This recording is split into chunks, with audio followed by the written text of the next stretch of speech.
ようこそどうぞはじめまして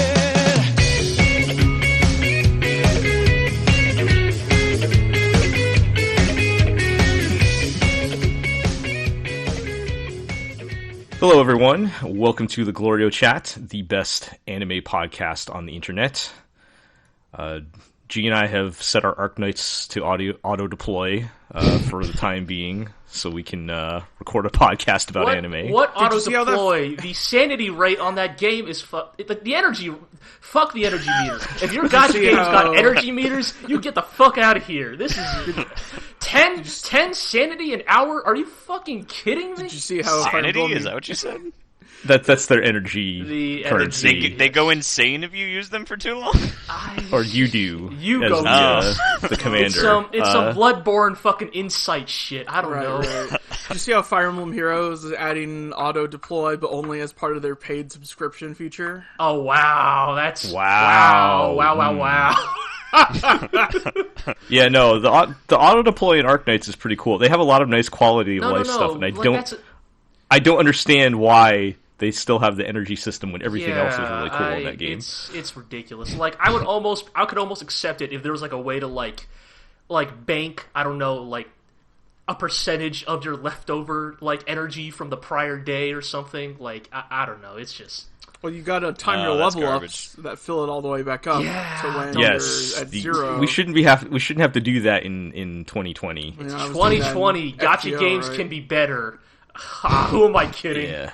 Yeah, who are you kidding? And at least what kind of like half-naked ladies are on this slot machine? They're actually not that naked. Yeah, Jill, back me up here. This is like the least horny gacha game of all time. I mean, let's wait. I haven't seen the optional skins yet, so let's wait till the skins start coming out. But the skins, they just showed two new ones. Summer event to happen. They just showed two new skins, and they're actually putting more clothes on them. So yeah, I did notice that. What, are they doing, like, wedding dress version or something? No, they get, like, big coats. Yeah, bigger coats. Like, it's, like, literally like the fall catalog skin. Just, like, nice, fashionable coats but we're not talking about Smile Down the Runway today. Yeah. We'll have to get somebody who's actually watched that show to come on the podcast, but... At least my gacha luck is holding up in that one. Anyway, maybe that'll be another story for another day. How about anime? Anime? Anime was a mistake. So, this is our first normal episode of the winter season here. We're gonna talk about... We're still watching quite a few things. I don't know how long that's gonna hold up by next time. But we'll talk about that. But before we get into it, to introduce everybody, I'm Jel. And we have Iro with me today. Still here. Not dead yet. We have Gee. What's good, y'all? Glad to be here. I'm ready to talk about the finales of my favorite anime that aired this season. The Good Place and Bojack Horseman. I have to catch up on The Good Place. I finished the finales of both those shows like a couple days ago, so they've been weighing on my mind. That's a very different podcast. Yes, so just proof that we're not just weebs who watch 100% Japanese stuff. We do occasionally watch some dirty gaijin entertainment as well. Yes, and we also have Marlon. Although this goes to show that we all watch the same Western stuff, because I also watched the end of The Good Place, and I am very conflicted. Oh yeah? I'm not gonna... We can't do this in this podcast. For my particular reasons, you can think. Sure, but I will just say that both BoJack Horseman and The Good Place's finales had weirdly analogous themes, and I might actually argue that maybe BoJack Horseman might have done it slightly better than The Good Place. Man, do I have to watch BoJack Horseman? We cannot get into this tangent, but okay. I will say this. Like, for a show that like started, pre-2016 election and was very much leaning into that kind of like specific brand of like leftist nihilism brand of humor, I will say that by its final season here in 2020, it has kind of had an interesting turnaround in its sincerity, in its empathy for its characters in a surprisingly nuanced way. But again, this If I want leftist nihilism, I'll just play Disco Elysium again. yes, but we cannot get into that in this podcast. How about some characters that have no charisma, like Bakugo? Now we're talking. My Hero Academia has been going on, we're in like the second half of season 4? Yeah, so just to kick things off, we did our season preview, or first look, or whatever, last time. We didn't get to, like, ongoing show stuff, so we're going to do a little bit of that now. And as Iro mentioned, you guys have been telling me My Hero Academia isn't good anymore. I mean, it's not the best arc that the manga has had, and so it's hard to get excited about, it's going into this arc. So what's this arc about? Well, they just wrapped up the arc about saving a little girl from the Yakuza, the evil Yakuza. So Beastars. I fucking wish. No, wait. And like an actual little girl, not a woman that is little. And now it's Big the difference. arc of... Because season 3 was about the, exams to get their, temp hero licenses so they could legally fight crime. And certain characters failed the test, whereas the protagonist did not. And so now it's like, hey, remember those characters who failed the test? It's time for them to take their remedial test. So it's all the, edgy rival characters who are very popular with the fans, but who suck ass. The spotlight. It is definitely one of those things where it is one of those very stark reminders of, the, actually really wide disparity in the fan base of, often what are very popular shonen, in terms of, which characters resonate with, the majority of the fan base, which ones end up being the most popular, because it is definitely a thing of, yes, there is a very vocal, part of the fandom that dislikes Bakugo, but, realistically, it is, a vocal minority at best. The numbers show time and time again, he is the show's most popular character, by a huge margin. Yes. And it's definitely one of those things why where, we don't get good things. Yeah, kind of, right? It's... Yeah, there's a lot of things that make me lose faith in humanity, and that's got to be on the top of my list. But don't you see, Jel, him telling somebody to go kill themselves in the first episode, and now attacking small children is definitely character development. Right, now he's just saying that you should tie up and beat children and not have them kill themselves. And it's almost like the thing that I maybe even... dislike more about this arc, maybe because I have, the foresight of what's coming in the manga, is that... So the whole reason Bakugo is, the star of the show is because in the prior arc, he takes what is maybe one of his first major setbacks, in the entire story. They are taking this big, proper test to, become proper, certified heroes, and he fails outright, They straight up, because of his attitude in the first place. They explicitly tell him he has failed as a hero, that he could never be a hero in his current state. And you're like, oh, good, maybe this will be... he'll finally gain the self-awareness he needs to stop being such a shithead. And not to spoil the results of this arc, but sorry, no, actually this arc just solidifies that Bakugo can be a total fucking shithead to whoever he pleases, and the world will warp itself in a way to ensure that he is rewarded for that behavior each and every time. And it's tiring to watch. Yeah, I'm kind of thinking of just dropping it. I do like what is going to be the second half of this cour. Yes, there is. The opening is all about the actual right. This whole school fair kind of thing. It's funny to me that the opening is all about the school festival, and then there's actually going to be 3 to 4 episodes of this remedial test before that, but nobody gives a shit. So that's the thing. Is I would say that at least to you, Marlon, I would say try to just grin and bear it for now, because assuming they put in the resources, there's some really good moments coming up in what is actually maybe one of my favorite fights in the entire series. Okay.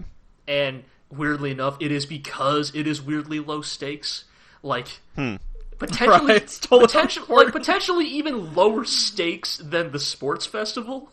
Like, these are like the lowest possible stakes imaginable, but because of that, like, the people who are involved in this fight are, like, allowed to go entirely all out, balls to the wall for some reason. It weirdly works, and it's one of the highlights of this, like, what is otherwise, like, a very, very weak part of the story. Okay. So there's hope for the future.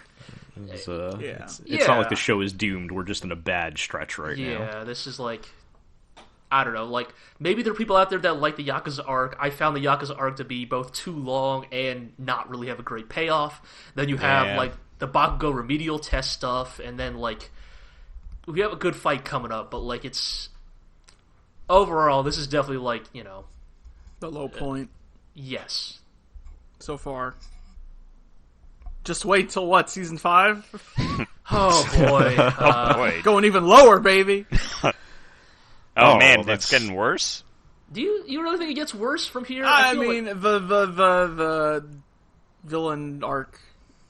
Oh, is a bit... some people really like the villain arc. Like, some people say it's actually. I know. I feel like I repeatedly run into the issue nowadays with My Hero Academia of I like this in concept, but in execution, I don't know about this. Or maybe it's more like for better or worse, the majority have clearly stated what they like about My Hero Academia, and for better or worse, I think Horikoshi is beginning to pander to that segment of the fan base because they technically do represent the majority, and I don't know. That's what happens when you get too big, man. Yeah, kinda. It's how long until Horikoshi says somehow Palpatine returned?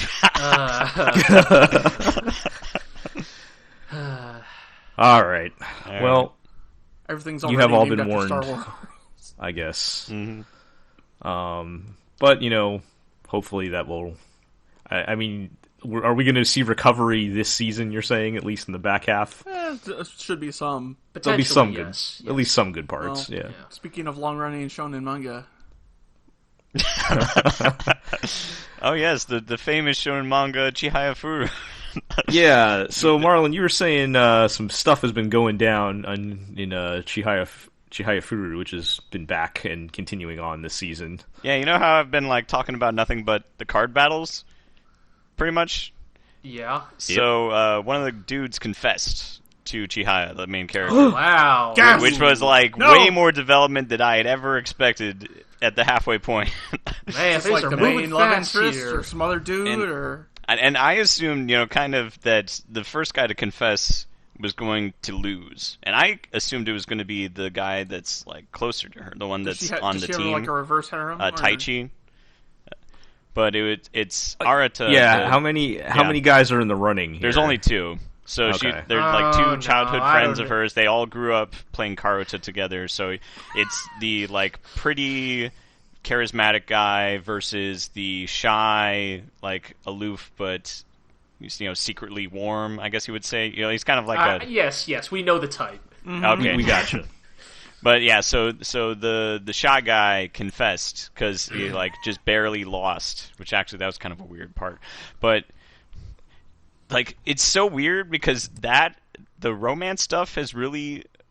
amped up, but then all of the main characters are out of the running of tournaments. So they're going into, like, what is the championships of Karuta, and none of the main characters are involved. Huh. Just their teacher. Maybe... Like Chihaya's out and everything? Yeah, Chihaya didn't even participate in the qualifiers. And then... That's right. The guy that confessed to her was could have challenged the master in the championship. But then he lost. And so it's their teacher that's going to play the master. I mean, maybe that's why they're going into the relationship stuff, is because they don't have card battling to focus on. I mean, we kind of got some of that when I'm thinking of March comes in like a lion, because Ray doesn't win all the time. Actually, he loses quite a bit. Like a lot of times, you get some of the other characters, but those would only be 1 or 2 episodes off. It sounds like this is like a big. It's just, but you also remember those times when it would be like Seo-san playing, and it's like, sure, he's an okay guy, but you didn't really care about watching him play. Right. And so now we have their teacher playing the master, who their teacher is like this nice, likable old guy, but then the master's just this douche, basically. And so it's like, it's not really very, appealing. Is this their way of setting up the villain killing the master so that the students have to get revenge? Maybe, I don't know. Because I'm just not sure how they go into the end game from here. I assumed that this would be this season would end the show. Maybe I'm wrong about that. The end will be a time skip 10 years later with Chihaya taking down the main.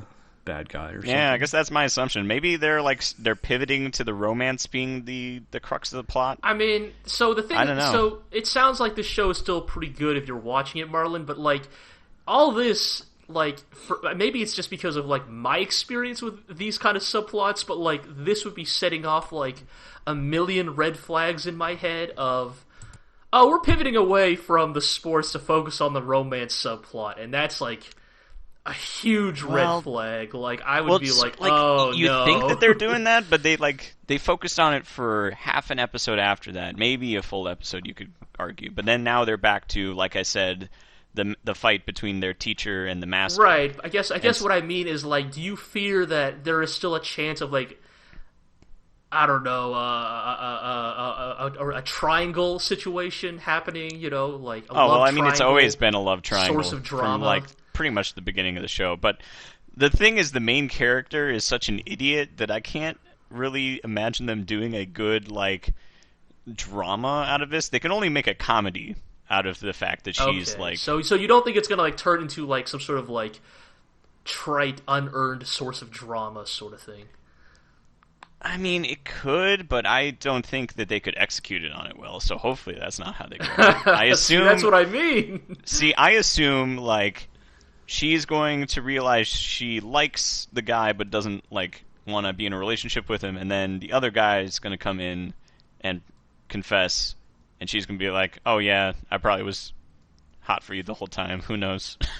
We'll find out. Yeah, because that happens in real life. But yeah,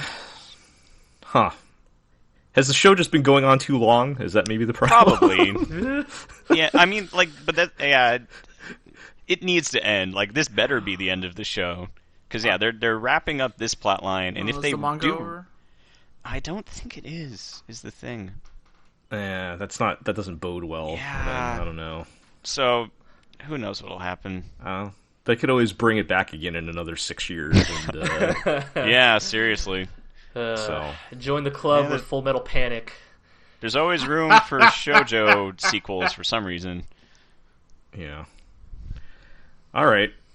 Well, I guess we'll have to keep an eye on it. I don't hear much about Chihayafuru too much these days in the anime. I mean, streets. that was the big thing, is it was the confession. Yeah. And so.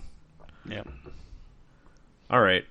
Well, hopefully they can. That's the problem. They won the high school championship, and it's the only way to go up from there is these championships, but then all the main characters are out of the championship, so it's what are they doing?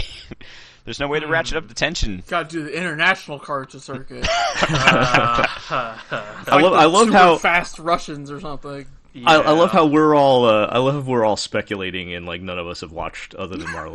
Well, it's because we all have thank watched you for a sports indulging anime or me. two in our lives, so yeah, we can make reasonable conclusions based on the information we've been given. Eventually, a rude, brash American Karafuta player is going to show up with with a varsity jacket and a cheeseburger in their hand. They actually did do a match where they played an international school, and it's like they all actually were kind of bad because they all were learning, like they all didn't really know Japanese that well. Right. I mean, I guess that's probably the more logical outcome of they still tried. International circuit of this obscure Japanese card game. Right. All right.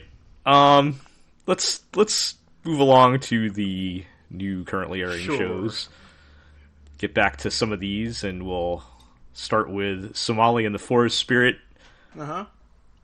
I have not resumed watching this at all, so you guys are gonna have to help fill me in. How's that going? Continues to be totally inoffensive. Yeah. The backgrounds continue to be really pretty, but yep. But yeah, I mean, Precocious Child and Robo Dad. Yes. It's like at this point you've watched enough episodes to kind of know, like, I think what you're in for with this show. Like, it's gonna be a show about, as Iro said, a precocious child learning about the truths of the world, and the emotionally stunted Robo Dad coming to, I guess, learn how to love and all that stuff. Yeah. It was the classic precocious kid, like, runs away to do something dangerous in a long shot, in a delusional long shot, like, gambit to win her dad's love that she thinks she has lost, and of course it's dangerous, and of course Robo Dad scolds her, which just makes her even more sad, and then Robo Dad has to learn that maybe you should hug your children every now and then, basically. But like, here's the secret thing. Like, his whole thing about not having her go outside is totally legit. Like, things want to eat her. Everyone. Yeah, There's not a single creature that has not responded to, oh, humans? Do you want to eat one? Like, the whole idea that he would let her out ever at all is crazy. It's definitely, again, I think this is like, maybe, I don't want to call it the dissonance, but I think for better or worse, because again, I having talked to people who've read the manga, they insist, like, don't worry, it does start to ratchet up the drama and the tension later. But I think the issue is, like, right now, it is kind of hard to see that tension because, to bring up what we mentioned in the last podcast, perhaps similar to the beginning of Undertale, like, everything is so saccharine, everything is so, like, lighthearted right now, it is hard to, like,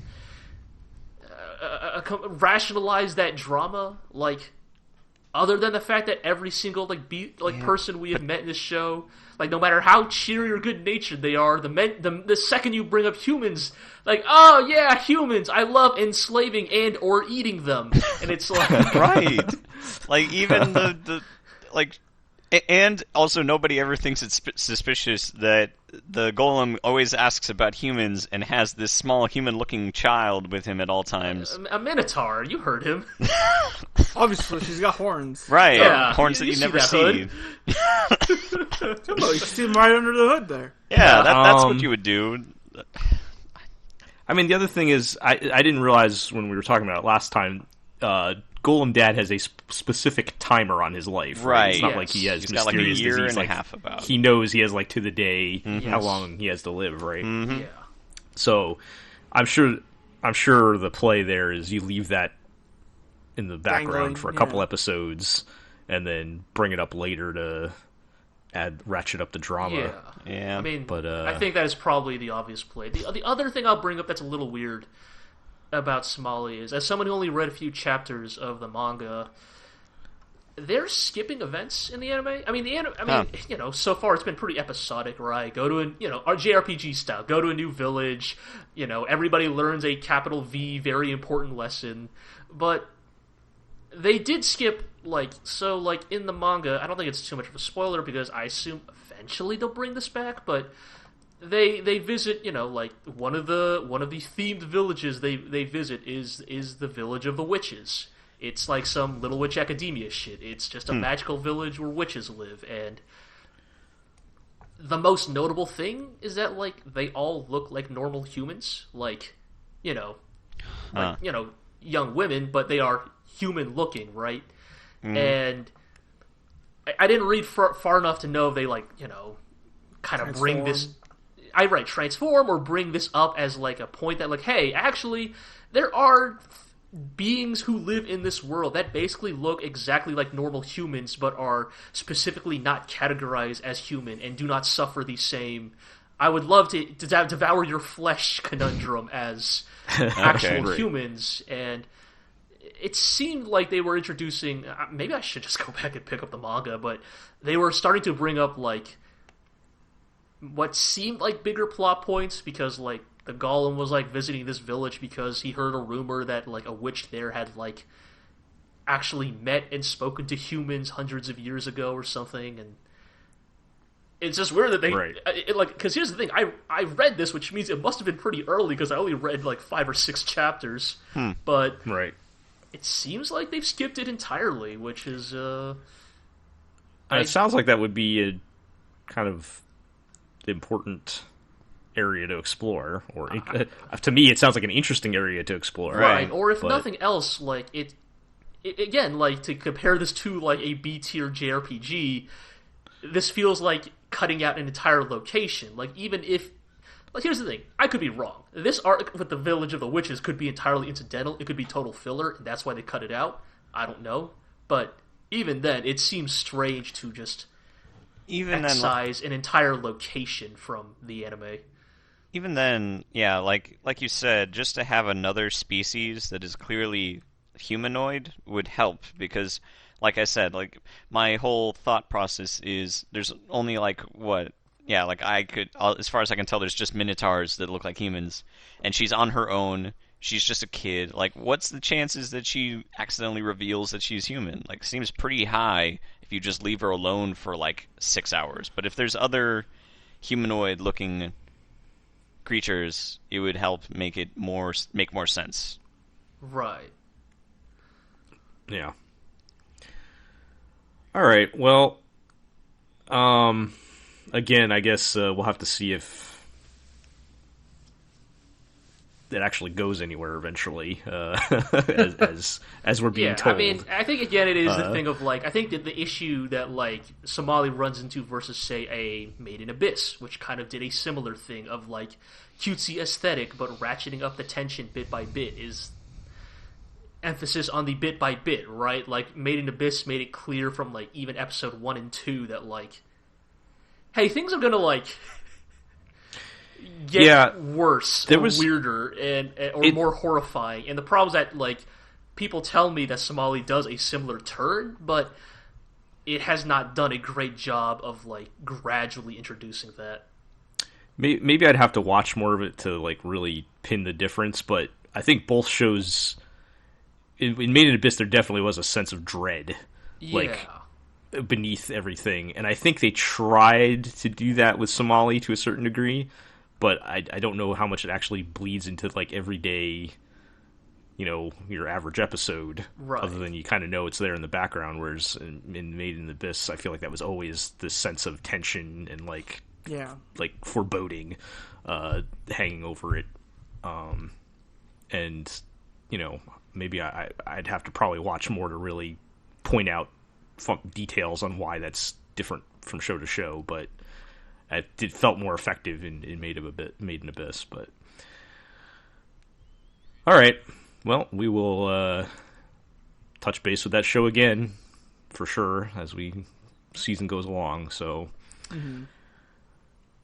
let's move along to BOFURI. I don't want to get hurt, so I'll max out my defense. I heard they patched her skills. Yeah, so I'm going to try to convince everyone that the show is actually pretty decent again.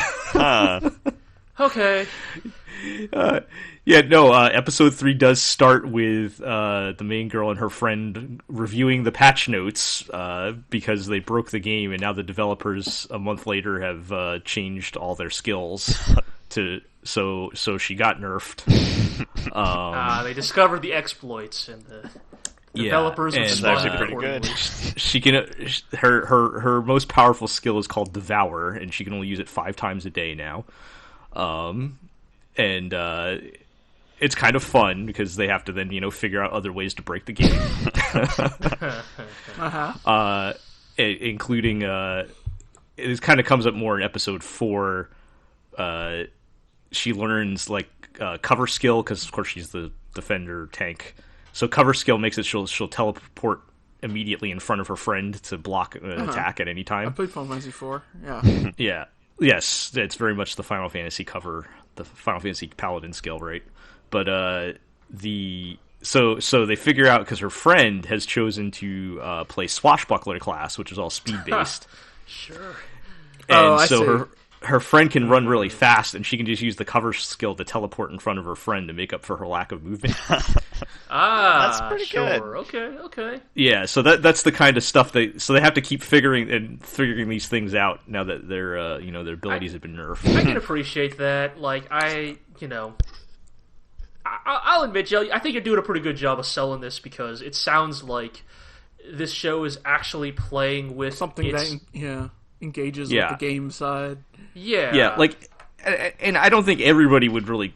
I think unless you play video games, you're not going to care. But for people who play a lot of video games like us, like that kind of thing is kind of fun.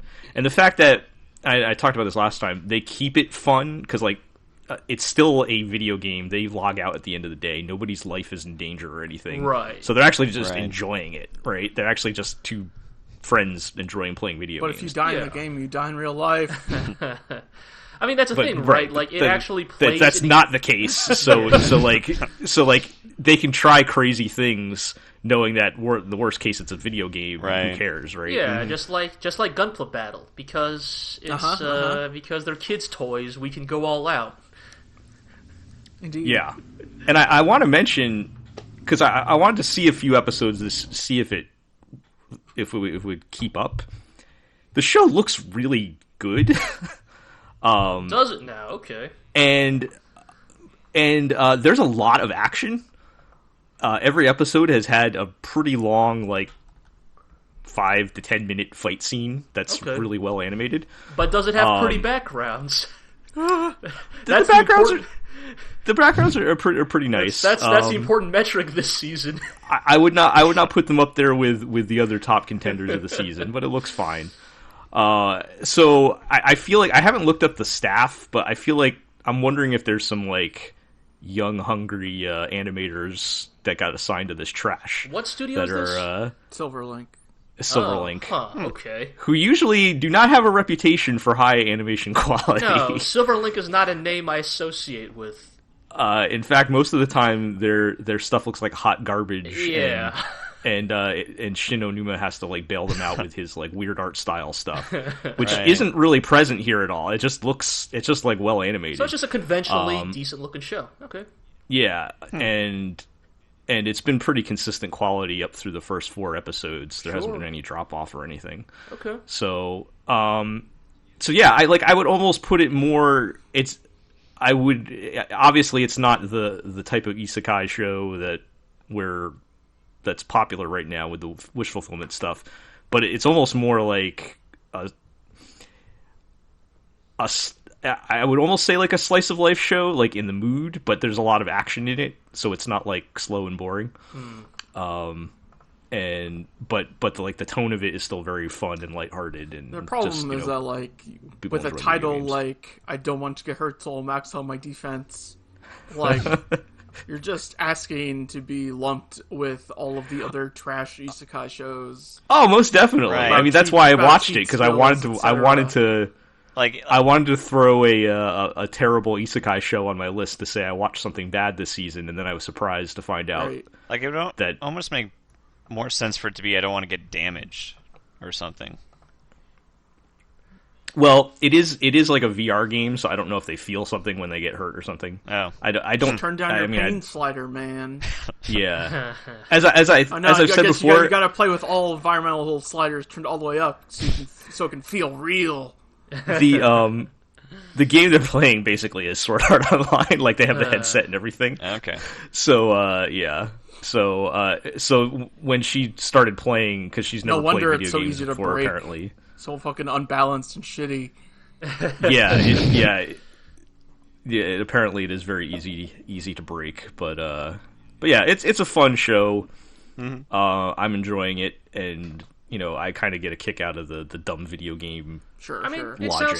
sounds like it's doing a very specific thing in its lane, but it's doing it pretty well, or even very well by the standards, the immensely low standards of that lane. Right. Uh-huh. You know what? It kind of reminds me of when you guys were talking about, and I didn't watch this, but that Sword Art Online spin-off, the Battle Royale one. Oh, that All one. I right. understand. Yeah. I did watch that whole dumbass show. Yeah, how even though it was dumb, you guys seemed to get at least some measure of pleasure out of it. Right, because But, it was just a game there too, right? In that one, yeah. Yeah, and some of the Ah, yes, stupid the game anti-tank mechanics. sniper rifle is only one in the whole server, man. right. So maybe it's kind of that same energy. I don't know. I didn't watch that show, so I can't say for sure. But from what I heard, you guys talking about it, kind of that same neighborhood, I guess. Well, speaking of shows that you said you wanted to watch something bad this season, it sounds like you Yikes. still got your Yeah, wish because you guys were right. The show isn't good. All right. Okay. So, Marlon, you watched episode 4, right? 'Cause Yeah. I know we talked about episode 3. I'll just say it flat out. Episode 3 sucked. Episode 3 sucked. oof. Yeah, we're talking about. I guess we should say we're talking about Toilet Bound Hanako-kun. right, yeah. Which I loved the first episode. I liked the second episode. Episode 3 sucked. Ooh. They're going. So my thing was like, the show could go two ways. There was one way I would have liked, which was the focus on the relationship between the main girl and Hanako-kun, and him kind of experiencing normal everyday life in very extraordinary circumstances, that kind of thing. That would have been a great show. And Basically, then there's Dusk the Maiden. way it actually went. And then there's the other way that I could see it going, where it's sort of like a bad like shonen battle anime monster of the week thing, with some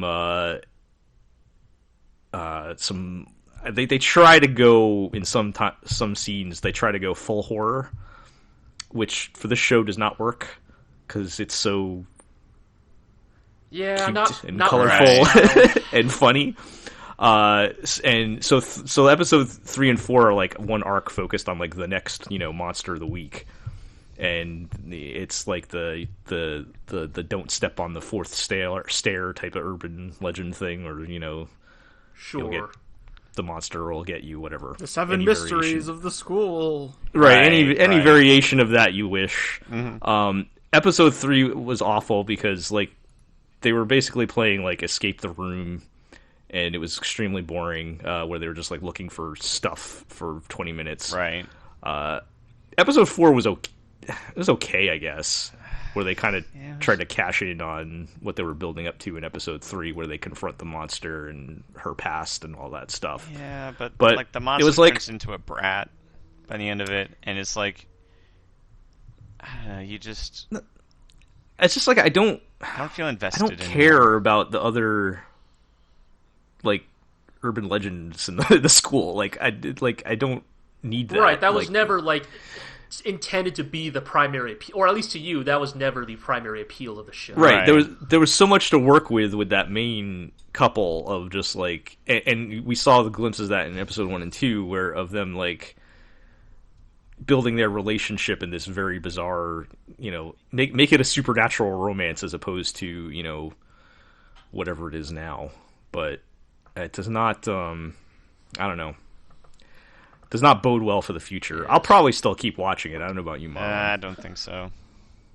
I'll give him another. The only thing I that don't might know. make me do it is that I'd have nothing else to watch on Thursdays.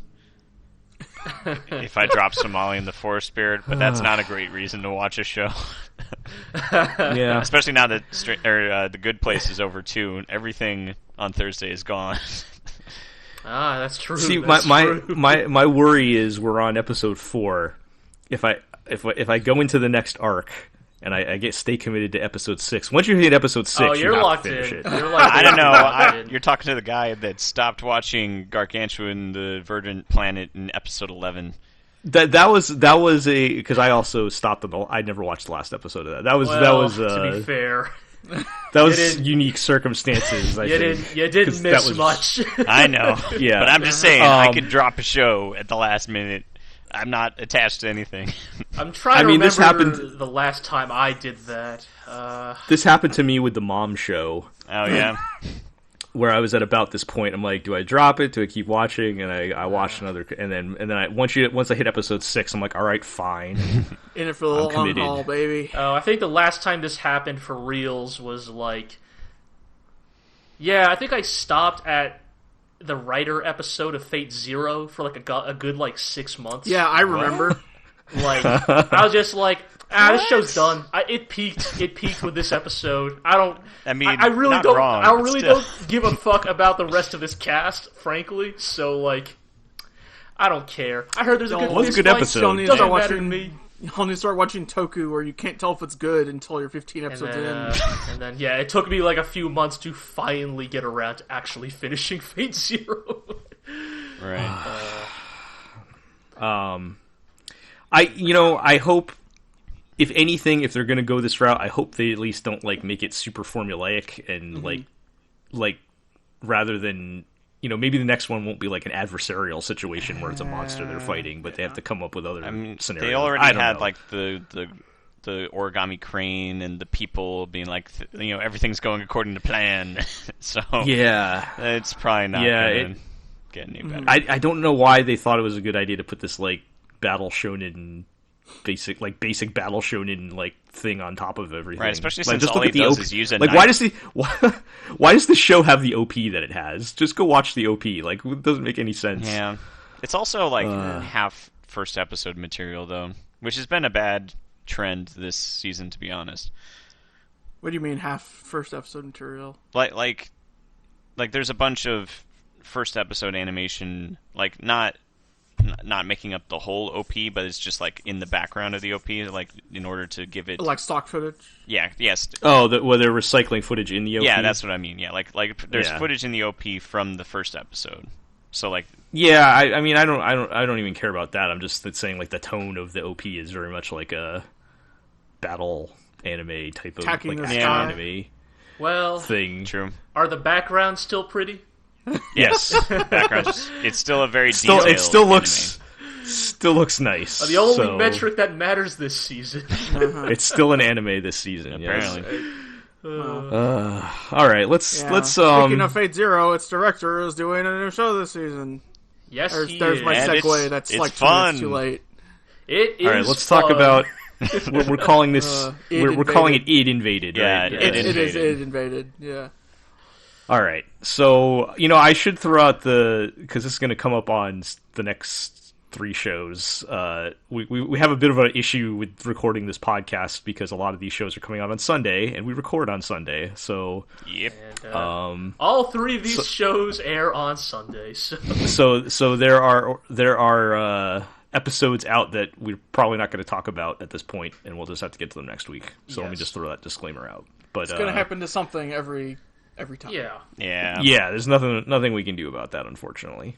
But what's going on with Invaded? Because it sounds like you guys are starting to get more up on it. Well, there are more serial killers on the loose.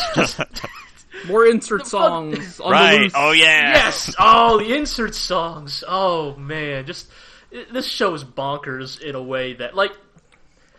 I love the worlds too.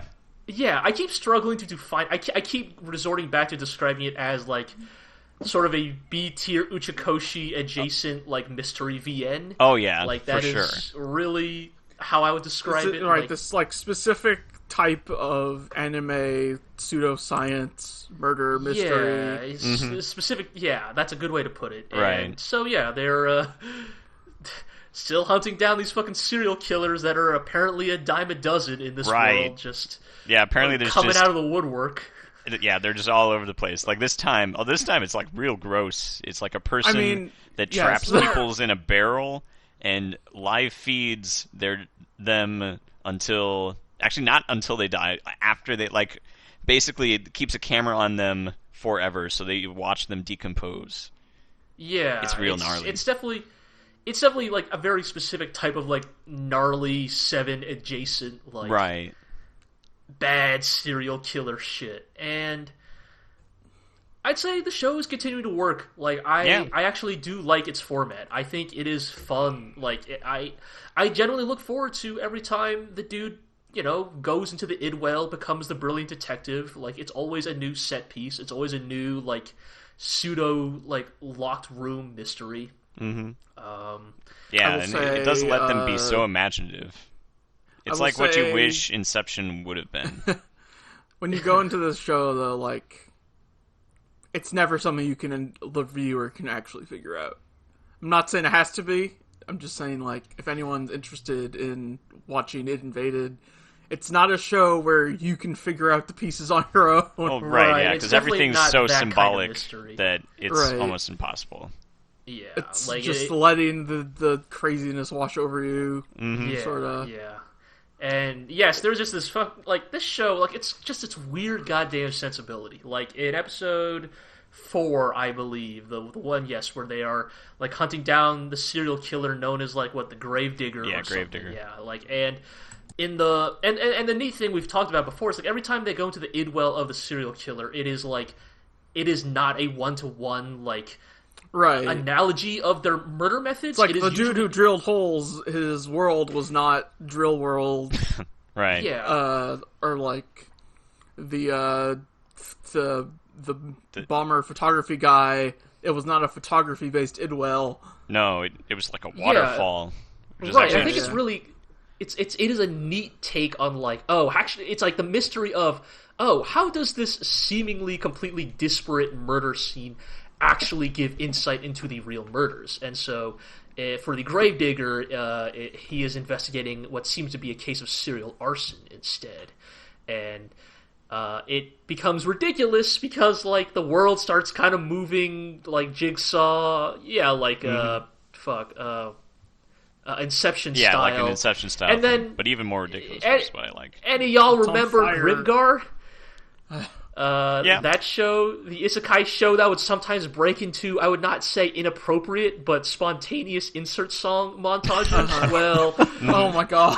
It Invaded has that too, with a song recorded by the artist who also does the amazing ED. Mm-hmm. The track is called, let me double check it's like here. Samurai 45? Yeah, Samurai 45. And the lyrics is basically just him shouting, "Go like a samurai, do it like a samurai" on repeat for 4 minutes straight. Right. And it's like great. This montage it is of so the main character constantly exploding or dying or trying to climb these houses and burning alive while this like butt rock, do it like a samurai. Miyabi is not butt rock. Yeah, I'm not Aqua. I don't know what exactly it is, but whatever it is, it's good.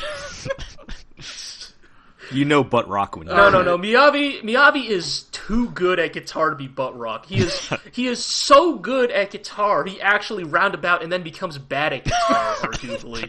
Because he is literally too good at playing the guitar that he can make it sound bad. It's honestly impressive. Yeah. And what you're... I'm always in favor of inappropriate insert songs. And that's the thing. Like, it's ridiculous. It's like weirdly fist pumping. And then the twist at the end of the episode is that live feed was actually pre-recorded. The girl in that barrel's been dead for 2 weeks. Yeah. Well, and also, like, the guy isn't the Gravedigger. That, like, the whole place being on fire is that he's trying to hide, basically, a tree in the forest. Like, he's trying to kill someone and copy the killer to throw them off the trail. Yeah, and so it takes this really kind of dark, very, dark dramatic turn. But again, in the same episode where go like a samurai, do it like a samurai is playing, and it's right. It's hard to compartmentalize all of it together, but it works. It's junk food. It's thriller junk food, but it's what I want. I love, like, I think as my tastes in media have grown, as I've gotten older, as I've been exposed to more and more media, it's one of the things I still enjoy about anime is its ability to have these completely incongruous things next to each other, without giving a fuck. Mm-hmm. Oh yes. Oh yes. It's like, yes, thank you. Maybe we'll talk more about that when we get to Dorohedoro. Also, we're only going to go up to episode 5, but you really need to watch episode 6. We'll get there. We'll get there. We'll get there. We'll get there. The first scene is. I will say the one thing Invade is missing, and Gee and I have been saying this every episode, is when the title card shows up. Oh yeah. It's just the word of. It's just the name of the episode, but it really needs the No More Heroes synthesized voice saying the name of the episode. Yeah. Like it it is a voice that it is impossible to recreate without a processor. But like you've probably heard it before. It's like the loud whisper modulated voice, like from No More Heroes and Killer 7. Okay. I feel like that really should be in this anime because it's like the same kind of vibe, and it's a shame that the titles are just Serial silent. Experiments but... Lane kind of thing, or yeah, kind of like it's like the whisper voice, but it's modulated to be like really loud and crackly. It's, right. I cannot recreate it. No human larynx can recreate it. But I hope you understand what I'm saying. I think so. Maybe we'll find a clip for the notes or something. Yeah, just grab something that. from like No More Heroes where they do it. But yeah.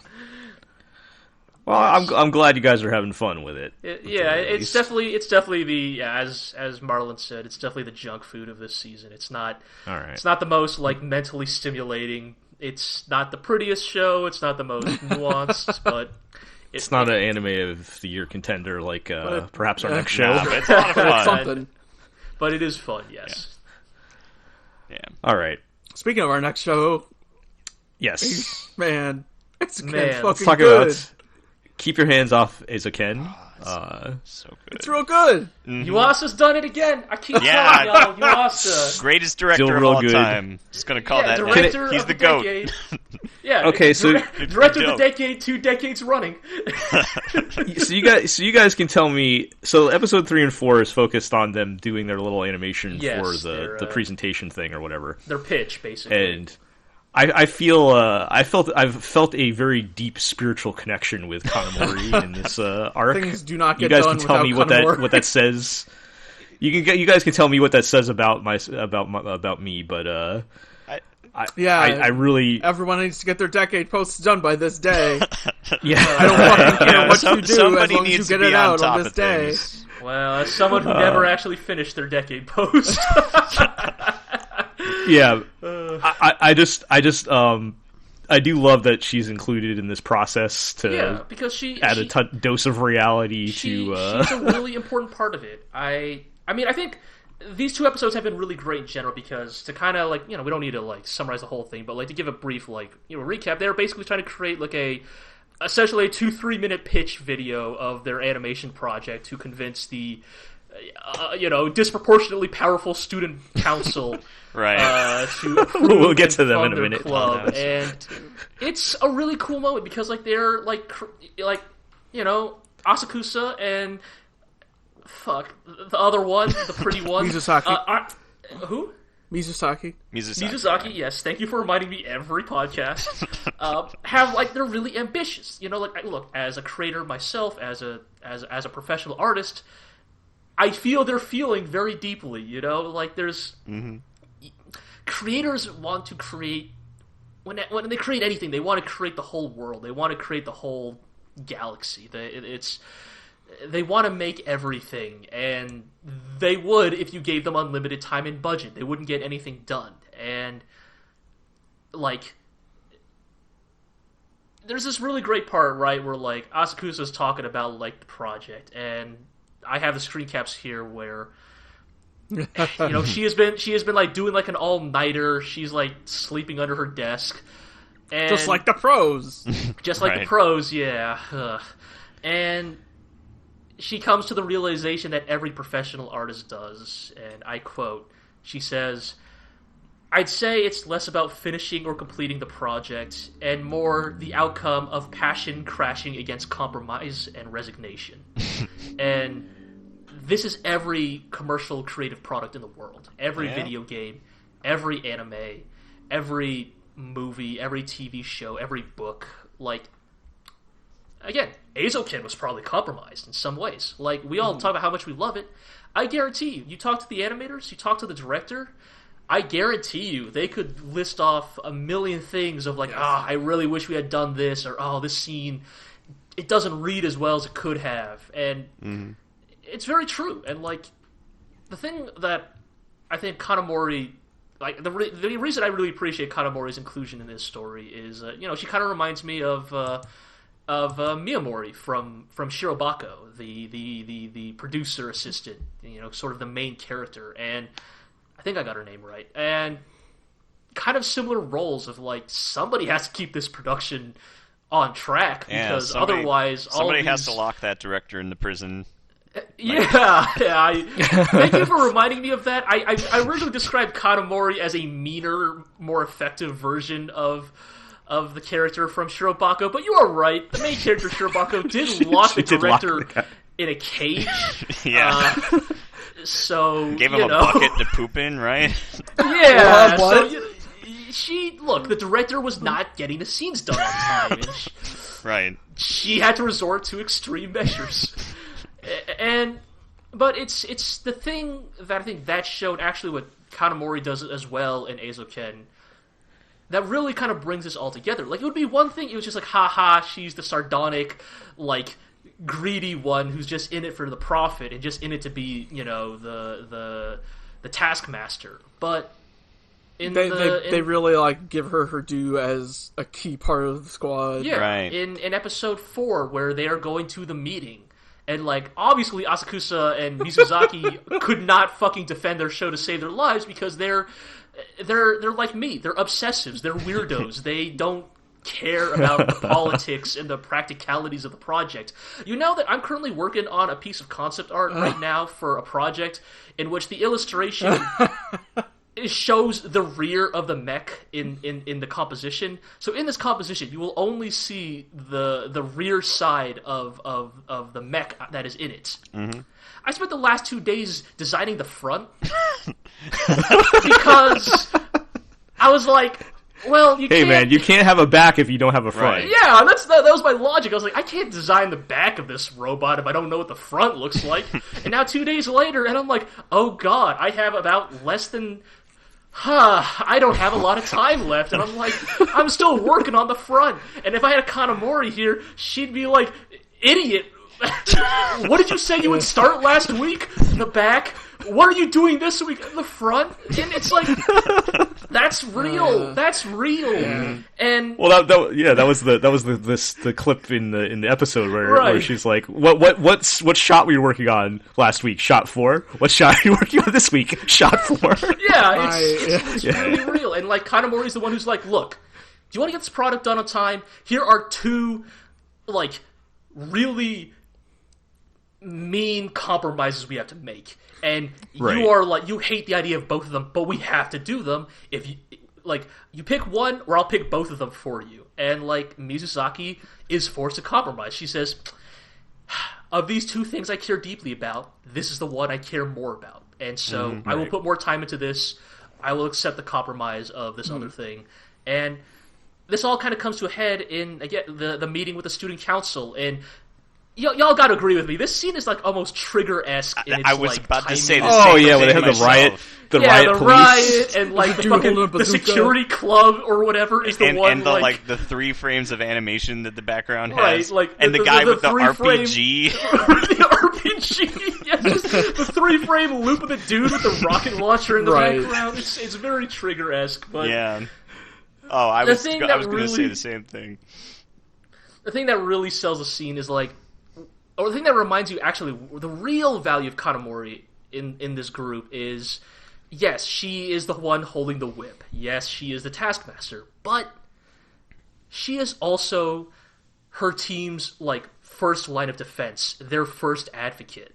Like, against the first, like, incoming, like, threats and obstacles and detractors, Kanamori is the one there to take the brunt. She is the one there to fight the good fight that has to be done in creative, like, in commercial creative work. Mm-hmm. Like, when the student council are needling the team, like, isn't this a film club? Or, like, We've heard reports of like you like breaking the building, and Kanamori is the one who's like, I don't see the problem. Just like straight up, right? Like it's like, Right. I don't see the issue here. Like, what does that have to do with the work, basically? And that's the thing. Is like, artists really, like writers need good editors, artists need good producers, right? Like it's you need people who are like who hold the whip, but will also be your first advocate. Like the person who will go up to bat and say, you know what, this project is worth making. It is worth believing in, and that's what Kanamori does. And it's just a really well done scene. It's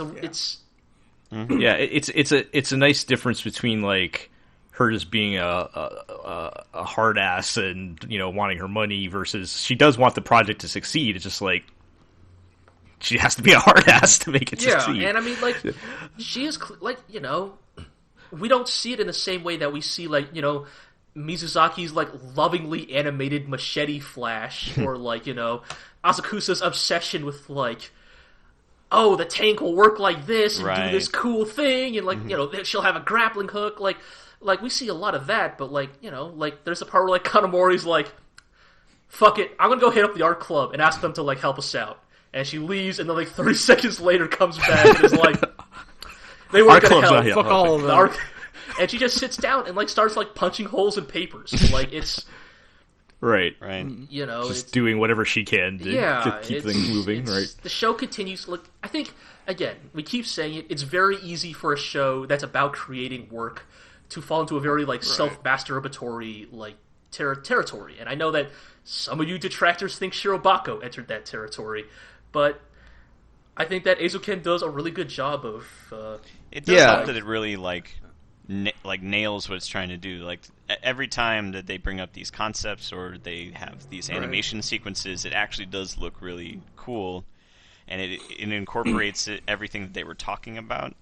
Yeah, so, that's probably my favorite aspect of the show is its ability to explain and talk about like the cost saving techniques and the animation techniques as those things are happening on screen. Right. As like it's demonstrating its own stuff. Like a great example of this is like compare so remember I forget, was this episode 3? I think it was episode 3 where they show the rough draft of the short, right? Like remember like they're showing like the rough keyframes of it happening.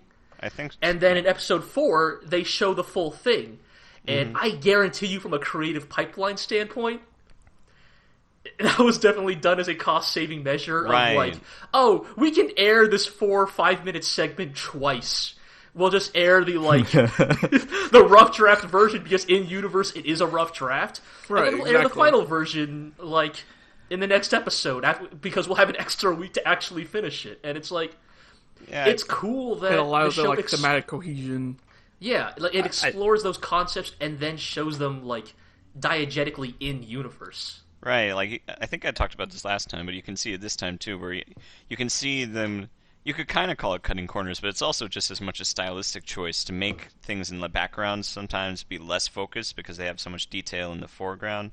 Or like you're talking about, the Trigger-esque scene of the background. They made it work because it's funny, like a Trigger scene, but also just because, like, it...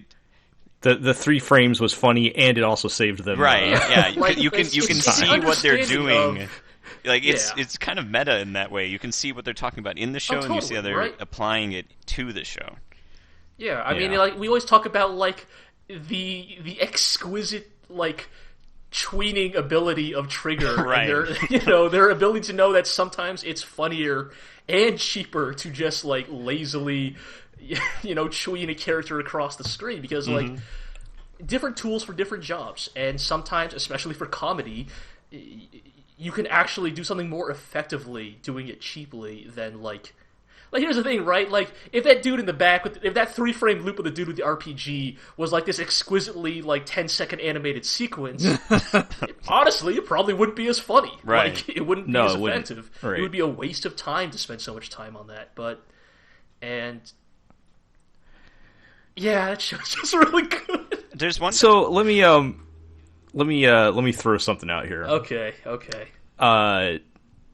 so maybe this is nothing, and it's probably just pure metaphor here. But in episode 4, when they're showing the short, and stuff starts breaking into reality, Right. like the shell casings and stuff like that. I thought that was really nice. Like, it looked cool, and I'm sure it was not meant to be literal, but just in case, I'm going to throw this out here. Is this going to turn into, like, an anime Guitari situation? That's what I keep wondering. Iro, like, you know what I'm talking about? the shell casing, the way that, like, it didn't go away, you know, the guy kept rubbing his eyes. It was a trash can. Well, It was? That's what I thought. I figured. I like, thought it was always just a Oh, shell I didn't- casing. my understanding of that scene was that it was metaphorical to show like the impact on the audience, the immersion, as opposed to these things are literally happening. Like even when he's rubbing his eyes, I think that is more meant to be like metaphorically, like, oh, it's so immersive that even when he's trying to pull himself out of the illusion, he can't because it's just that well done. Like I almost took that as a reference for the shell casing knocked on its side was we kicked a trash can over on its side because it was about the right size. Like, I don't know. Maybe I really just wanted to shout out Anime Gatories, but I mean, same, dude. I mean, fair. I was debating whether I would be okay with them going in that direction, but I mean, I feel like the Imagine spots have been they're in that kind of neighborhood already, right? right? But like, I feel like they've been clear that those are Imagine spots and not reality. Right. Yes, for sure. Okay. I would just add one more thing, you know, from my perspective as one of the people who don't like anime about anime. I have appreciated that when they do get into the weeds, and they go deep into the weeds. Oh, they do. It feels like just when I'm about to say, okay, that's enough, let's move on, they move on and come back to the you know, the story or whatever. I think that is also the thing, right? Like, if this were just a show... They're balancing it well. Yeah, like, if this were a show just purely about creating, I think even for someone like... I think someone like me would enjoy that, but I think that would get, like, tiring. I think... Because, then it's turning into, like, a documentary, right? I'm like, Yeah. that's fine, but, like, it's not, like... Like, the thing that Eizouken does well is that it's a genuinely solid character drama, regardless. Or is it a character drama, a slice of life? I'm not even quite sure, but it is... I don't know. You like the characters. Yeah. That's charming, Yeah. right? It's a genuinely good story, and it also happens to have a very heavy focus on the nitty gritty of creating. Yeah. So I appreciate that they're keeping that balanced Yeah. to where it's still interesting, but not overwhelming the entire show. Right. It's real good. Yeah. Yeah, it's really good. Damn, Yuasa, you just got it. Misaki You just Yuasa. keep fucking killing it, huh? The goat. I hope there's some alternate universe out there where he's the big name hot anime director and not Makoto Shinkai. But maybe that's another. Man. story. Yeah, I would love. Maybe that's another discussion for another Yeah. time. Seems like he makes enough money. I think I'm sure Yuasa's doing fine, but I feel like I'm surprised. Nobody's he hasn't calling had, him the next Miyazaki. Right. Yeah, I'm though. surprised he hasn't had his big break yet, and I think it is maybe it's because for better or worse, like, look, I really Stuff like is and not respect mainstream Yuasa enough. as a creator. Devilman Crybaby was not for the masses. No, But but it won Anime of the Year, the right? thing, Or wait, no, that was... Yeah. Or did it? no, not for us. Somebody probably called it Anime of the Year. I mean, but it was close. It was up there for me, but Right. I think the thing is, like, also, like, we don't need to get too in the weeds here, but, like, I feel like Yuasa is at his best doing adaptations. I think that Yuasa's original works are actually generally not as good as his adaptations. Like, you look at Ping Pong, you look at Devilman Crybaby, you look at Eizouken. Like, I think he really shines when he works with, like, material that really resonates with him. Right. And maybe that is why he has not had his big mainstream break, is because he does not have a Princess Mononoke to his name or something. Oh, yeah, it won Crunchyroll's Anime of the Year last year. Oh, that's cool. Those awards kind of suck otherwise. So. We'll see what they name for 2019 in 3 more weeks when they finally announce it. Anyway, No, I'm not joking. I think it is actually. I know you're not. When we're all still thinking about 2019. I knew it wasn't crazy though. What's next? Well, speaking of shows that are overwhelming, show. All right. Yeah. Gee, what is Dorohedoro? It's so weird. The mystery. That's Dorohedoro, baby. Right. Like I don't want to be like, whoa, anime's so weird, but like Dorohedoro is genuinely like difficult for me to follow sometimes. That's Dorohedoro, baby. Yeah. Okay, so all right, I don't remember if we talked about episode 2 last time, but I'm lumping that in with this discussion, episode 2 and 3 this week. I have watched episode 4, but you guys haven't, so we'll keep that one aside for now. If anyone recalls last episode, I was kind of on the fence about the show. Mm-hmm. They won me over. Gosh, I wonder. I'm all in now. Okay. There's two. I'll give you 2 reasons. 2 things that won me over. Okay. So at the end of episode 2, we're introduced to, I guess we'll call them the cleaners. Is that fair, G? Yes. And they're setting it up for they're going to go hunt down Kaimon and Nikaido, our main characters, and that seems like we're going to basically be seeing next at the beginning of episode 3.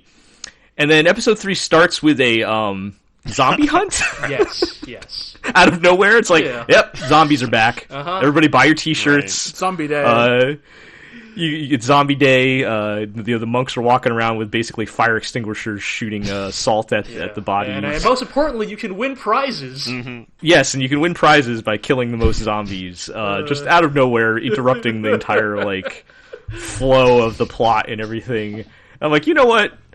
I like this. And then of course they revealed one of the cleaners, Neo, later, who I'm a fan of. I don't really know how else to explain that, other than look, I'm not saying I want her to crush my skull with her bare hands. I'm just saying You want her to crush her skull with her thighs. I understand. she seems like a pretty cool character. Yes. Her name is Noi, but yes, Noi is. It's Noi, right? Yes. I got the I-O and the I mixed up. Yes. She is a very fun character.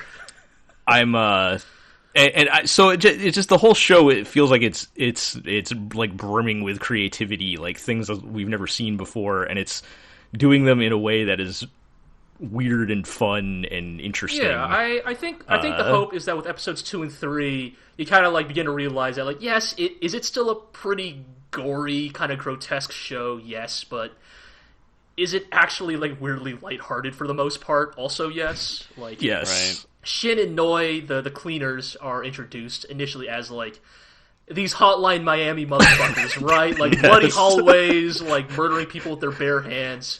And then they have a conversation about hey, no, don't get the cheap trash bags, organs fall right through them. You gotta get the good trash bags for these dismembered body parts we're taking with us, or Kaimon having a conversation with said trash bag full of disembodied human body parts, or just the sheer premise of because magic is fucked up in this world. Anybody who died because of magic comes back from the dead one night out of the year. So we put a fucking coin in their neck, when we're processing the corpse, so that everybody is incentivized to kill them later when the zombie uprising. Turn them in as tokens for prizes, a fucking meat grinder for Kyosa.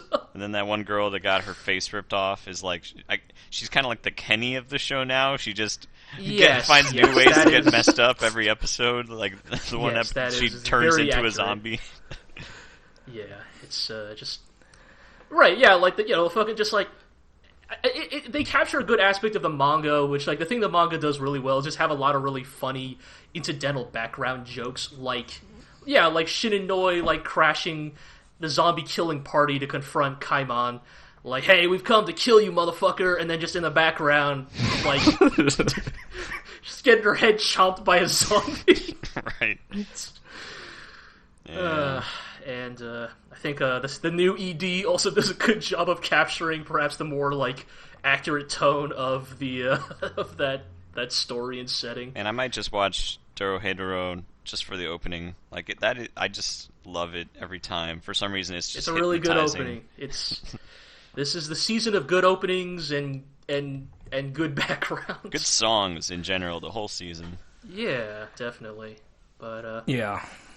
I feel like this is very much like the kind of thing I like anime for, where it's just like, again, the creative energy. yeah, It's something like I can't think of anything you could directly compare this to, like whether it's the setting or the mood or even just like the way.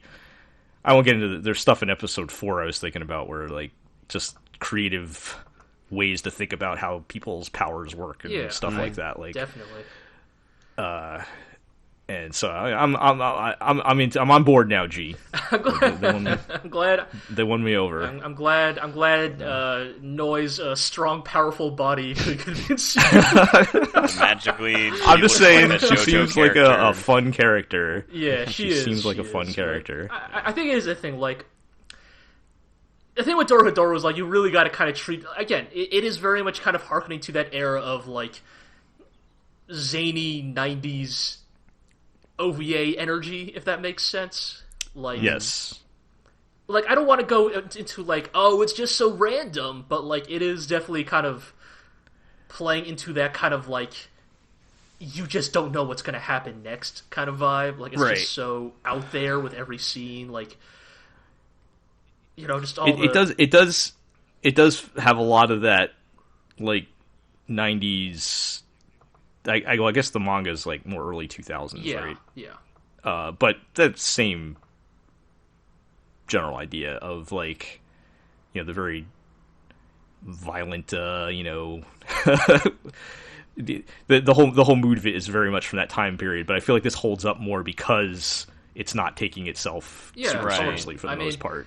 I don't mean to judge how I imagine like the work I'm about to speak of was created, but Dorohedoro gives me the same vibes of something like, for example, I imagine the way Trigun was created was they started with cool-looking characters with badass names, and then Night Owl figured out backwards from there the of what the plot would be. So just any I'm gonna make the main character show. have a lizard head. Yeah. like I'm gonna make the main character have a lizard head. What can we do with that? right. Yeah. Gonna make the one guy use mushrooms with his magic. How can that work? Yes.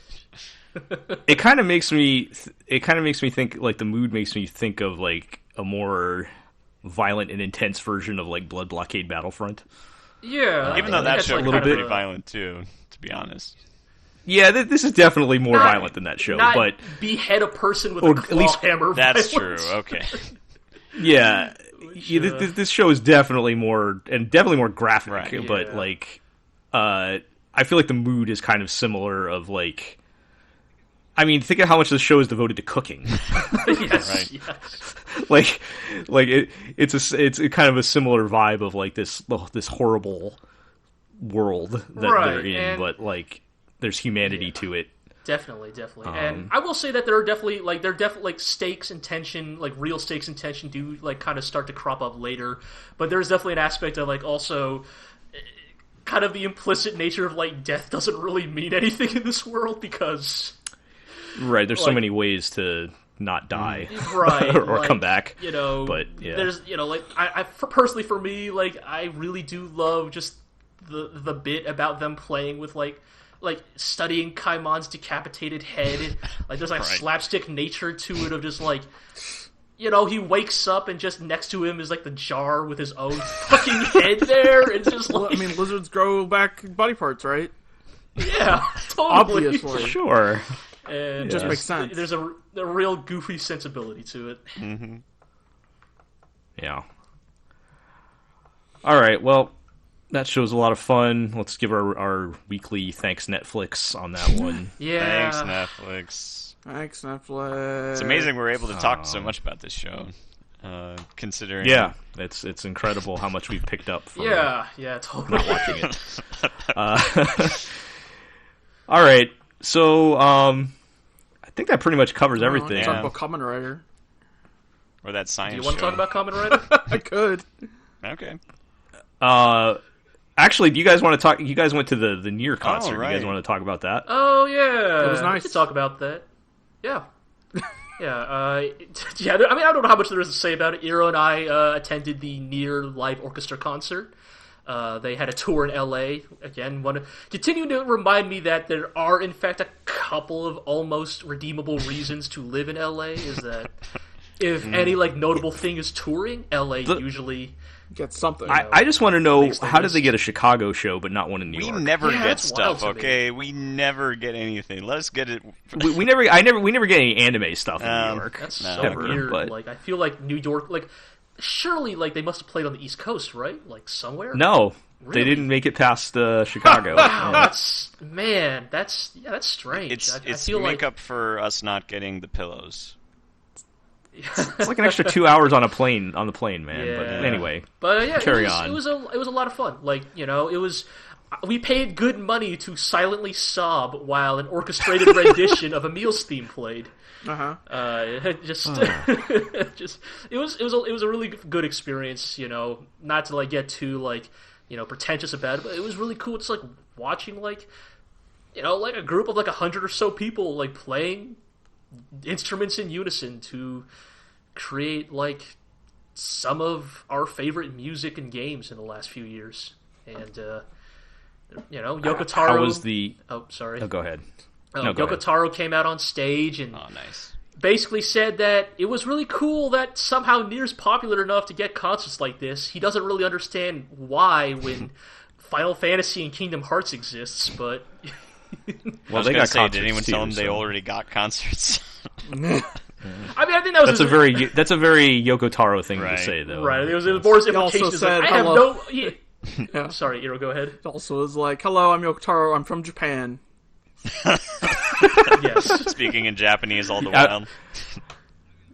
I mean, I'm assuming you had the Emil head Oh, yeah. on, right? Yes, he did. Yeah. He had to be led on stage because he apparently could not see out of You it. can't see in the Emil head. Yes.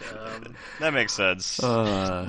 Well, how was the set, the track list, their choices? It was good. I'd almost actually argue maybe. So they played both a track list from the original Nier and Nier Automata, and I'd almost argue that maybe the original Nier track list was a little bit stronger.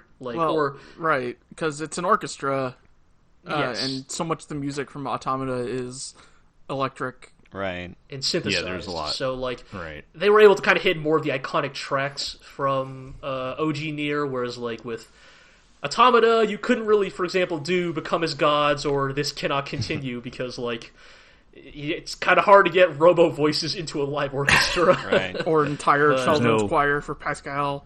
Did they? Right. They could not Yeah. do Pascal's Right. Village because they were not going to fly out a children's choir for one song. Did they do both But- Emil themes, like the sad one No, and the just upbeat the- one? I mean, it's the No, same, just the sad one. Well, yeah, it's the but same melody. it's the same melody, but it would be interesting. No, they to- only played Emil's theme once, the original Okay. version from in the first Nier. Just like they only played the original version of Grandma and not my And favorite only- track in Nier Automata, both for the song and its title, Grandma, in parentheses, Destruction. Yes. Also, the original version of Song of the Ancients, etc., Yes, etc. Which really made me realize how many reused songs are in Nier Automata. But Totally, yeah. Right. it's a good soundtrack, whatever. I'm assuming Great they ended on Weight of the World. Uh-huh. Yeah, yes, they did. They actually did do an encore where they played, Did they do the English version or which? Because they which- had Emmy Evans on call for all the vocals of the original Nier stuff. They did her fake language version for Weight of the Yes. World. Okay, the chaos language version. Kajura chanting, yeah. Right. Yeah, it was cool. Yeah, enjoyed it. Nier's good. Yeah. Yeah, I really wish I could. Maybe they'll rerun it or something. I don't know. It's just weird. I mean, that we I live in a the world where biggest city in- somehow Nier is popular. I enough live to an get- hour from the biggest city in America, and somehow I can't get an anime concert. Well, Yeah. again, take heart, though. We now live in a world where Nier is popular enough to get orchestrated concerts. So, Yeah, there is something to be said for that at the very least. brand new world we live in. Yeah. Should I talk about Kamen Rider, or do we not want to listen to me talk about Kamen Rider? Is it good? Yeah, if you have something to say about I don't Kamen know, Rider, now would be a good time. did I already talk about the rival CEO? Yes. We mentioned that last time. They're doing this whole contest to see whether his Google Glass is better than the main character's company's robots. Last time we talked about a no-win scenario for anyone. Well, it's like that doesn't seem like a comparable competition. There's the Google Glass versus robot. I mean, is the learning power of the robots better than human ingenuity? Right. You did say that was the theme of the. Which is weird to have conflicts. the heroic side be robots are cool, and the villain be like robots are going to replace humans, man. That's bad. I mean, I like robots alive. I like robots alive, but this villain might have a point. I mean, Right. Like halfway through the season, it's going to be his second transformation is Andrew Yang. oh god, yes. Gotta stop automated labor and $1,000 for everyone. God. Well, we talked about last time the problematic nature of having your heroes be CEOs. yes. Right. in Yeah. Kamen Riders. So, they had a contest over who could make more profit selling homes. Oh, I don't like that. I don't like Yeah, that. I don't like that. And We so, we have a very real housing crisis in this country. I don't want. see, and the hero team loses because they prioritize the happiness of the clients over making the most raw profit. Oh, good. Benevolent capitalism will save us. I know, right? It's very Japanese. Oh God. All right. Maybe we should stop that one The before past it goes several too episodes have just been rival CEO Thouser, Kamen Rider Thouser, just kicking everyone's ass for like the past 5 episodes. So, waiting for that to pay off somehow. Is it I good? don't know. He's a dick.